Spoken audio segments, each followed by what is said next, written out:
This is a modern building with a rooftop outdoor VRF unit that provides efficient heating and cooling.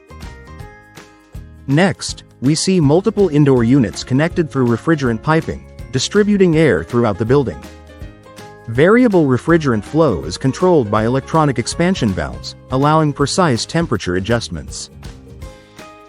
The cooling process occurs inside the rooms, maintaining a comfortable environment for occupants.